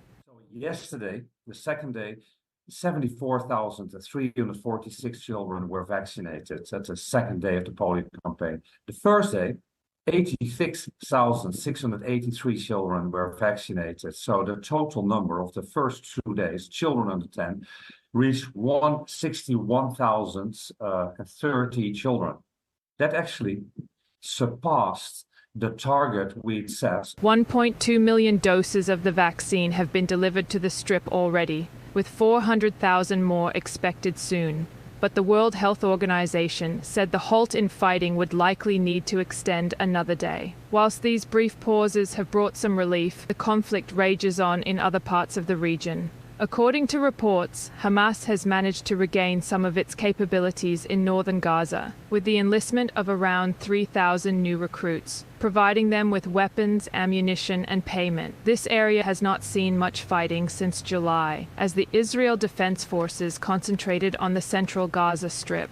As the IDF re-enters the north, troops have discovered underground tunnels containing weapons, electrical infrastructure, and a transportation rail. The more than 1 kilometer-long tunnel in the Beit Lahia area was destroyed by members of the IDF's engineering unit of the Gaza Division, the Northern Gaza Brigade, and the Yahalom unit. The terror group has used its extensive tunnel system to store weapons, imprison hostages, and move around the Strip undetected by the IDF. And the tunnels in the south along the Egyptian border are used as conduits for Hamas, allowing it to smuggle weapons and ammunition into Gaza, creating a lifeline. As a result, Israel insists on maintaining its presence above ground along the border, a major sticking point in ceasefire negotiations. Meanwhile, the Israel Air Forces launched airstrikes in Gaza City, first eliminating 2 Hamas members responsible for the October 7th massacre in southern Israel, and another on a command center, used by Hamas operatives to direct terrorist attacks against IDF troops. Health teams will move into southern Gaza this week, aiming to reach 340,000 more children. Though the campaign has provided some respite, a deal between Hamas and Israel has yet to be achieved, leaving no end in sight to the conflict. And Yaakov, I'm not saying this particular program illustrates it, but there are security analysts who said Israel does need a pause in the fighting. Even if it's only a partial hostage, there are benefits for Israel for now to take a pause in the fighting, reassess the situation, carry out preparations that for potential day after in Gaza. That's not necessarily a negative of even a hostage deal that would only go to the second stage. Right. Look, when it comes to the fighting, I think, there are 2 things to keep in mind here. First of all, we saw a report yesterday by Channel 12, I believe it was, saying that in northern Gaza, where the IDF has long switched to what they call Stage C, which is targeted operations going in and out. In northern Gaza, Hamas has been able to recruit reportedly 3,000 new terrorists, arm them, put them on the payroll, and give them missions, combat missions. And that's going on while the IDF is operationally active in northern Gaza. So I think, when we talk about stopping the fighting, we have to, again, try to simulate what that would mean for Hamas's ability to regroup. And essentially, I think this comes down to actually what we just saw here. We were talking about the medical assistance that Gazans are receiving, but also the aid. The fact that Hamas is still stealing so much of the aid means that they have hopes that they will remain the civilian regime in the Gaza Strip. And so The thing that goes beyond the military calculation here is who politically is going to run the Gaza Strip going forward. And because Israel has not announced that it's going to set up a military administration, and because Hamas is continuing to seize the aid, basically what's going on here is that Gazans continue to be convinced that Hamas is coming back. And I think that until we get a clear strategic answer to that question, military operations alone will not cut it. All right. Well, yes, of course, the day after question still looms over all of this. But let's turn away from Gaza now to the West Bank, where Israeli forces continue to carry out one of the longest anti-terror operations in the territories in over 2 decades. A new report that Iran-backed and armed Palestinian militants are hoping to carry out an October 7th-style attack is raising concerns that the West Bank could explode as the IDF is still engaged in Gaza and, of course, on the northern front. Our Middle East correspondent Ariel Osaran has more.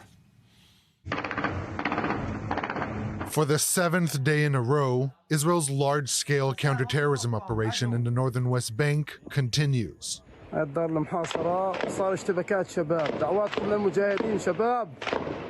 Operation Summer Camps continued on Tuesday in Tulkarem and Kalkilia and other towns in the area, but remains focused on Jenin. It is already considered the longest operation in the area in over 20 years. The Israelis want to destroy the country so that people get tired of the resistance. But we will not get tired of the resistance. Gaza has been under bombardment for a year and is still steadfast now. And we will remain steadfast, God willing, no matter what they do. The Palestinian Health Ministry says 31 people have been killed since the operation began last Wednesday. The IDF says it eliminated more than 30 terrorists in the operation so far, 14 of them in Jenin. During the operation, a number of terrorists were identified throwing a Molotov cocktail at the forces from the roof of a mosque.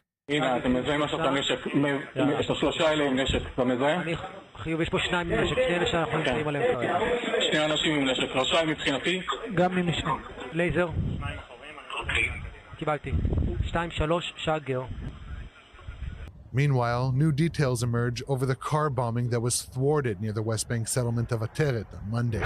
Investigators found that the car contained 49 kilograms of explosives, with a small camera inside the vehicle transmitting the feed to the terrorists to remotely detonate the charge.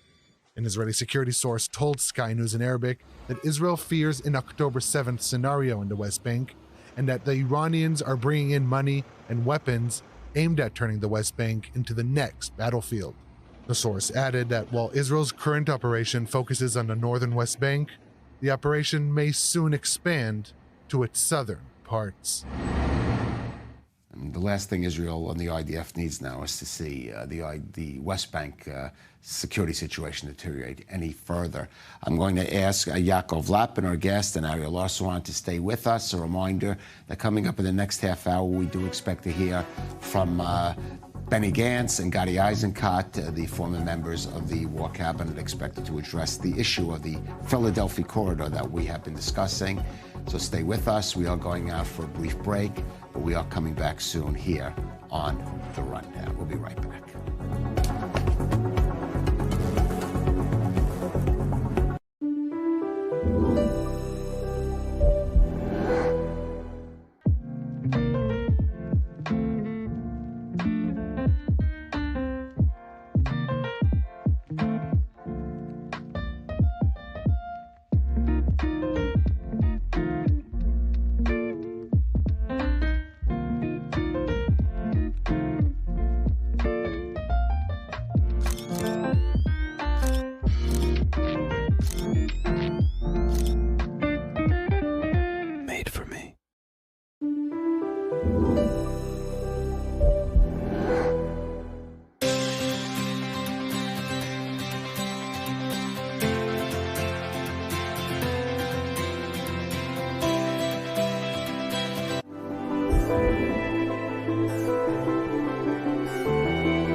This broadcast is brought to you by Israel Bonds, the most direct and impactful way to support Israel. Invest now at israelbonds.com.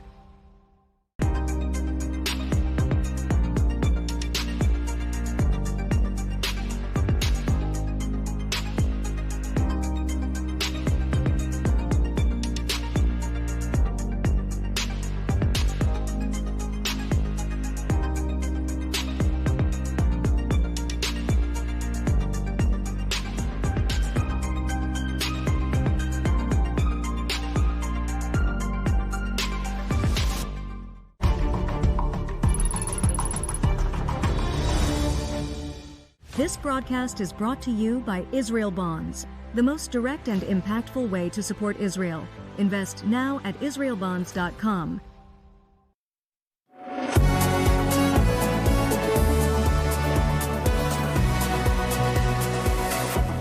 Welcome back to the Rundown on I-24 News. Just a reminder, we are going to bring you public statements by Benny Gantz and Gantz and Eisenkot, the former members of the War Cabinet. We expect those in the coming minutes. Let's turn now to northern Israel. And several rocket launches from South Lebanon into the north were detected today. No injuries reported, no damages, but some fires apparently breaking out. The IDF did say it identified a Hezbollah terrorist entering into what it called a military structure in Lebanon's Markaba area. They dispatched IAF fighter jets to bomb the target. That's what you're seeing on your screen now. Well, for more, let's go to our correspondent, Balir Sladin, who is in northern Israel. And Balir, give us an update, first of all, on the day there, unfortunately, an all too typical day in northern Israel. Yes, I would say it is a typical day in the north of Israel. The usual tit-for-tat continues between Israel and Hezbollah. And today, after the strike in the southern city in Lebanon, where the IDF has said that they've targeted one Hezbollah militant, according to the Lebanese Health Ministry, they are saying that the number now of the wounded there is 4, actually, and one of them is in a critical condition, but Hezbollah still didn't announce that any of his members has been killed this day. From the Israeli side, we've seen 2 attacks that caused some damage. One of them is in Manara, which is right on the Israeli-Lebanese border. A fire has erupted there after an explosive drone fell in that area, but no injuries as a result of that attack. But also in the other side of the border between Israel and Lebanon, specifically in Arab al-Aramshe, Hezbollah has targeted this town several times today. The last one was using an anti-tank missile toward a gathering of soldiers, according to what Hezbollah has said. But again, the Israeli side hasn't confirmed any of these statements. But also in one occasion, fire has erupted there as well. Again, no damage or any injuries or casualties as a result of Hezbollah's attacks today. So we're seeing that we're back into this usual equation between the two parties here, and the population here is still, of course, wondering when will they be able to go back to their homes safely. That question was asked toward the Israeli Prime Minister yesterday after his press conference, and he said that now this is one of the goals of this war, but he actually didn't give any exact date on when would that be possible to bring the population here back to their homes safely. The big question. And Yaakov, I do want to relate both that item with our previous item before the break about the situation in the West Bank, where I believe more battalions are now deployed than we even have in Gaza. We have these 2 pressing military situations in the West Bank and in northern Israel, which actually now are posing greater threats, imminent threats to Israeli civilians than even the situation in Gaza. Right. And whether that may also in a sense, give some weight to the argument that, again, a ceasefire in Gaza would allow perhaps the IDF to, in some sense, redeploy and deal with these pressing situations in these other two fronts, which are going to require greater military action, presence, certainly in action as well. Right. Well, look, I think, the common denominator here is, first of all, Iran. Iran, together with Hamas, clearly are trying to heat up the West Bank and to transfer the flames from Gaza to there. And that also threatens the stability of the Palestinian Authority. And that's, of course, also linked to the north. The Hezbollah continues to say that so long as there's fighting in Gaza, they are going to continue to rain down fire on northern Israel, keep 60,000 Israelis out of their homes. I personally think that the north is really the elephant in the room. There is some sort of hidden stop clock here where at some point I think Israel is going to decide that enough is enough. They're waiting for Hezbollah to start tapering down the fire. And if they don't see that, if they don't see Hezbollah basically responding to the decrease in intensity of operations in Gaza by decreasing their own fire on the north, then I think we're going to see at some point... That's, of course, the question, and that's what the people in the north, those 60,000 plus residents... hold on, we're going now to a press conference by Benny Gantz.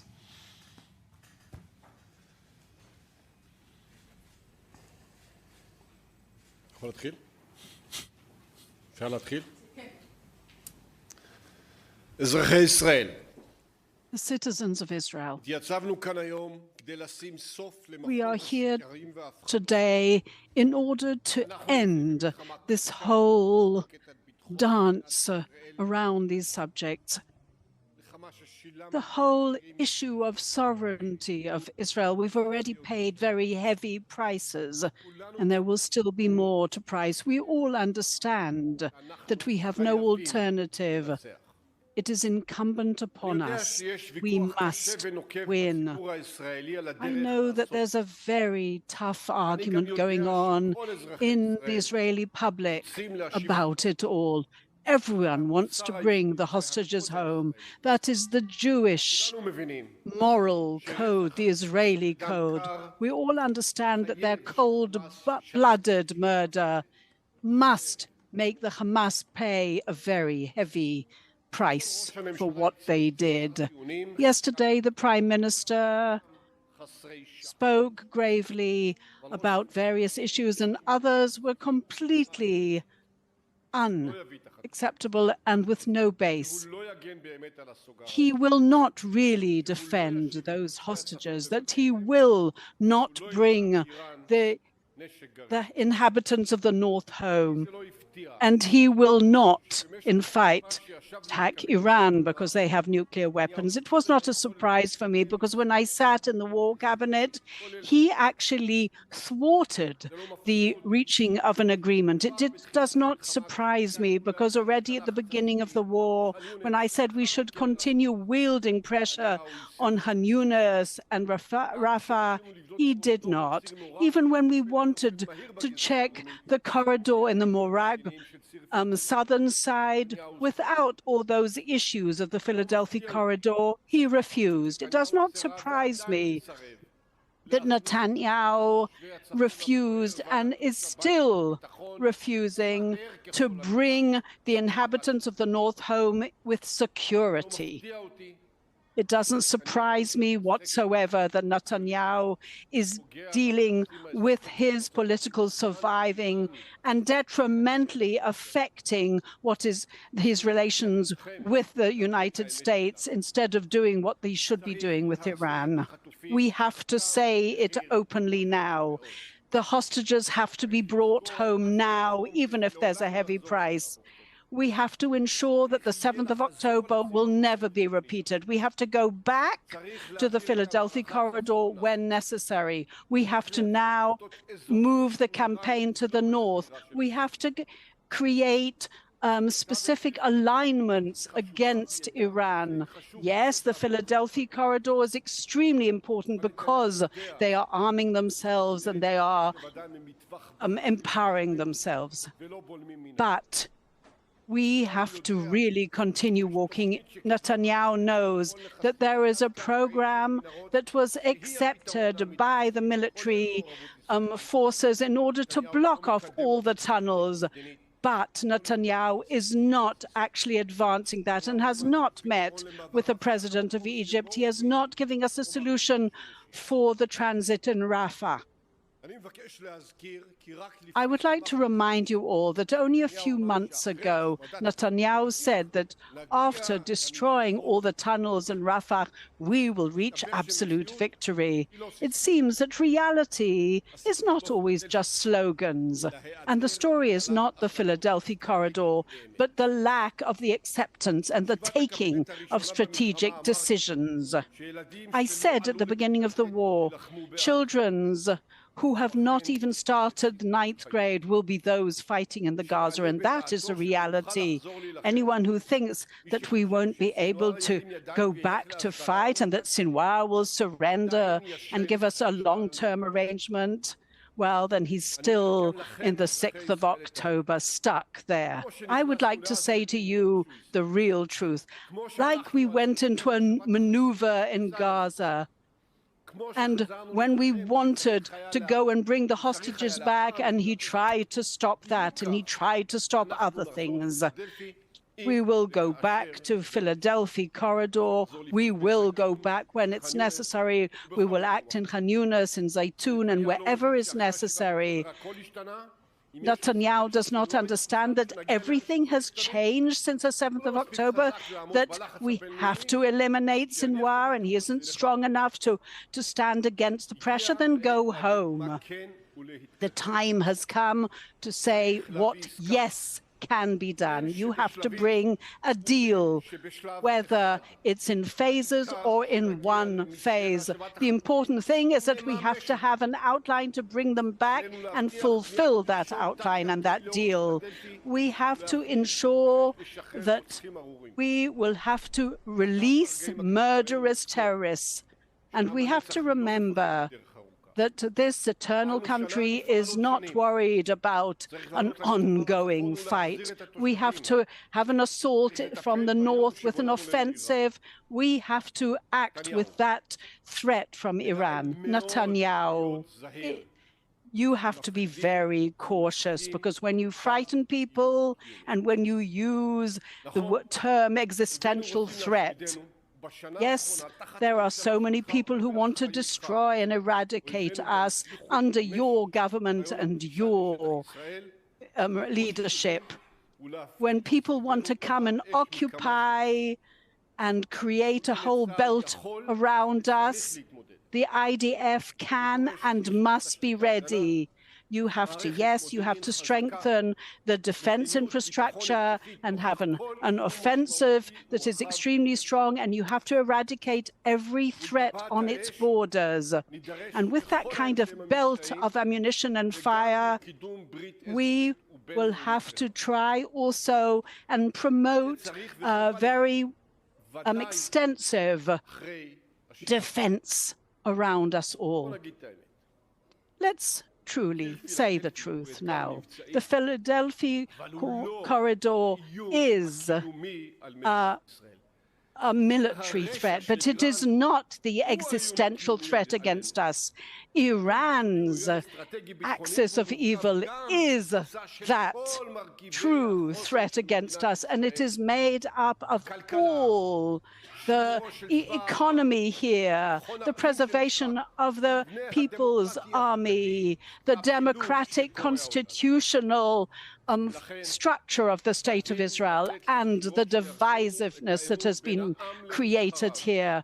We have to return the trust of the electorate in the people who have been elected and preserve that wonderful people, because grappling with an existential threat, it goes through social resilience and not through extremists whose main interest is their national one and not their political, narrow, real beliefs.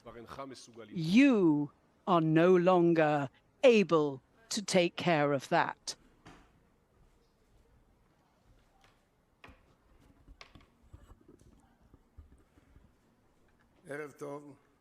Good evening. Yesterday I was watching, in the evening, the Philadelphia speech is the frightening speech. I know it very well, and I know these tremendous changes in the response that the IDF has nowadays than they had 10 years ago and more. And I trust the IDF that they are capable, and I have seen their response short-term and long-term that really does meet the needs, especially after 8 or 9 months, 10 months of fighting. There was a delegitimization yesterday that Netanyahu yesterday spoke about the IDF and the Minister of Defense. He spoke with facts that are erroneous, if we're talking about that, and about the withdrawal from Lebanon as well, and other things that he mentioned. But the main threat that he said for decades was suddenly forgotten. The Iranian threat, the central one that he declared in the Knesset, he said it is a super objective, and he seems to have forgotten it in the last few years. But I'm speaking with a sense of accountability because I was also in the war cabinet with Benny Gantz for 7 months.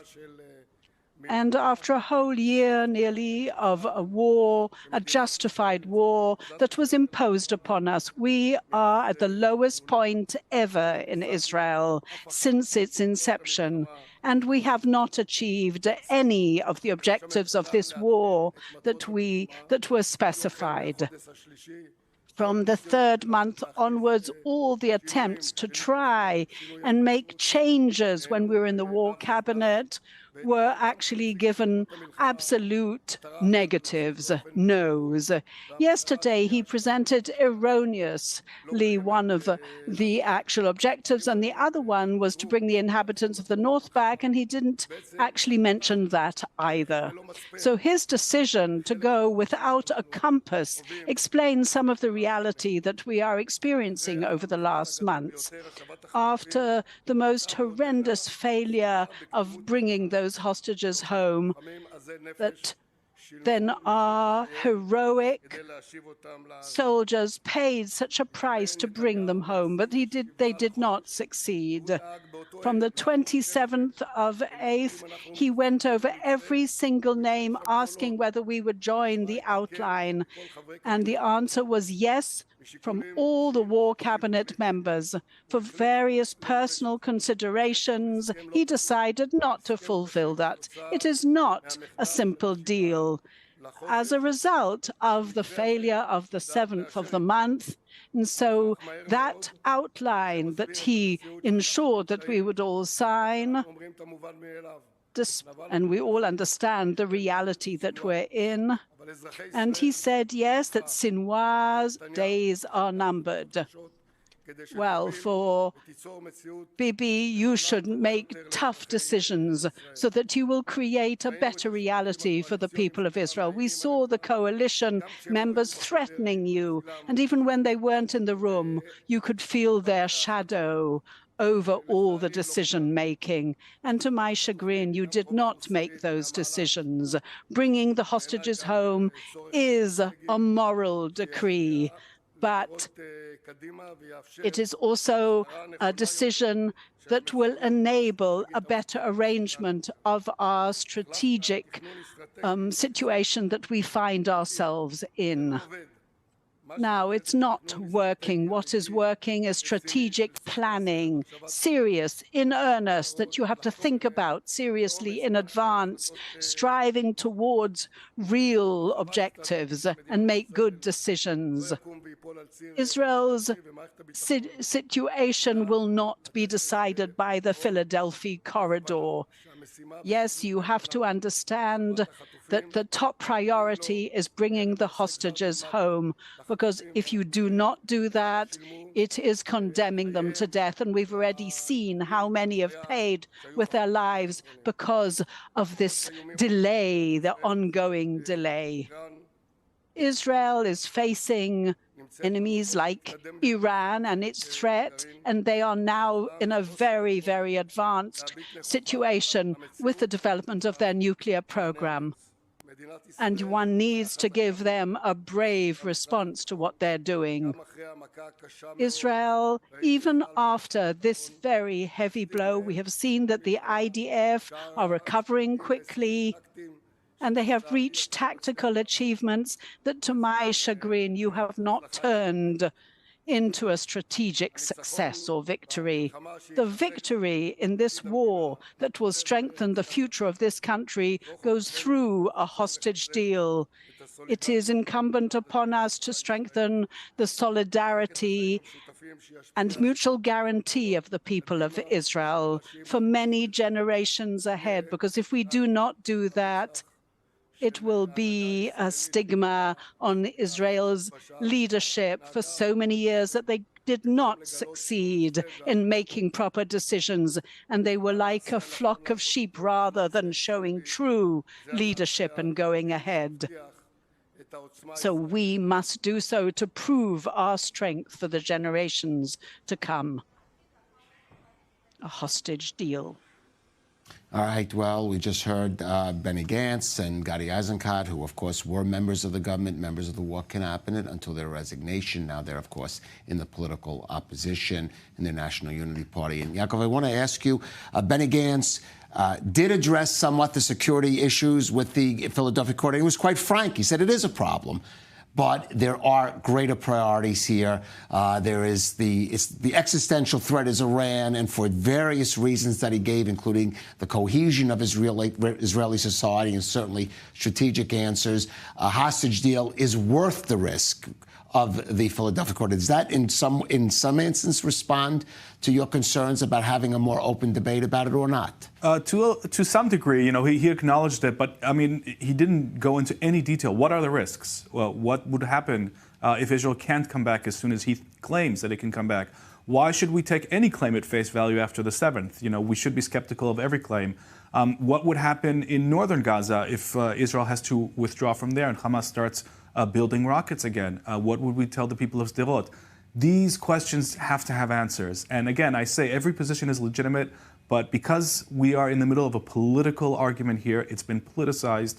The larger security cost-benefits debate has been drowned out, and I think that's not serving the national interest. All right, but what about the issue of Iran as the existential threat, and perhaps some of the benefits of a hostage deal, which could include, for example, building regional alliances to counter Iran, might be worth it?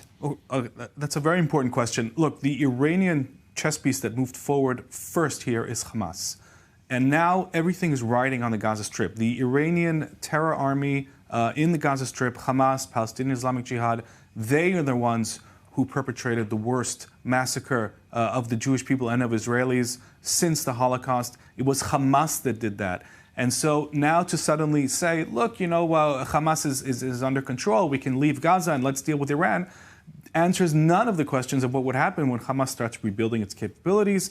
Once many of these terrorists are released, I have to remind the viewers that Yahya Sinwar was released as part of the Shalit deal. And that threw him back into Gaza, and he began immediately engineering and planning this horrendous attack. I don't think we can get away from Hamas and the question of Gaza. And I think that, the Israeli defense establishment is strong enough to deal with multiple threats at the same time. Iran is primarily a problem when we're speaking militarily for the Air Force. It's not a ground force operation in Iran. So the idea that the IDF has to sacrifice, let's say, positions in Gaza in order to free things up for Iran doesn't really make any sense. No, but I think the issue is the strategic alliances in the region. Absolutely. So the strategically, right. Alliance, that's another question. Should Israel give up security interests in order to better integrate into the region? You could frame it that way. And again, here, I think there are multiple answers to that question, and all of them are legitimate. I just wish, I know I've said this before in this broadcast, that all of the cost benefit are put on the table, and that the Israeli people are not treated as children, that we get the full picture. All right, well, we are trying to do that here on this program. But Ariel, just this evening, the White House chiming in. We heard President Biden yesterday, just in a throwaway remark, saying Prime Minister Netanyahu is not doing enough. Now, other officials in the White House trying to sort of fill in that picture. Yeah, just to comment shortly on what Gantz said. Gantz said that the military control over the Philadelphia corridor isn't enough. You need the diplomatic approach to garner Egypt's cooperation. Without that, you cannot prevent the smuggling below and above ground. But this evening, John Kirby, the national security spokesperson, commenting on this, on the issue of Netanyahu's remarks on the Philadelphia corridor, saying that the deal itself, the proposal, including the bridging proposal that we started working with, included a removal of Israeli defense forces from all densely populated areas, and that includes those areas along the corridor. That's the proposal that Israel had agreed to. Now, densely populated areas, it doesn't necessarily specify the entire Philadelphia corridor. He was actually pushed on that and didn't give a completely clarifying answer. But as we're speaking, Prime Minister Netanyahu's office issuing a response to Gantz's speech, saying that the reality speaks for itself. Since Gantz and his party left the government, Israel took out the chief of staffs of Hamas and Hezbollah, talking about the Philadelphia corridor, basically saying whoever does not contribute to the victory and the return of our hostages better not interfere. That is the response coming out from the Prime Minister's office this evening. Okay. I do want to end with just one comment of my own, a reminder to everyone and our viewers, Israel is a democracy. And even during wartime, even in the heat of wartime, politics goes on, disagreements go on, public debate goes on, as it has done for hundreds of years in my native country, the United States. That is what a democracy is, and distinguishes it from an authoritarian or dictatorial style, even in wartime. I want to thank Yaakov Lapin for joining us.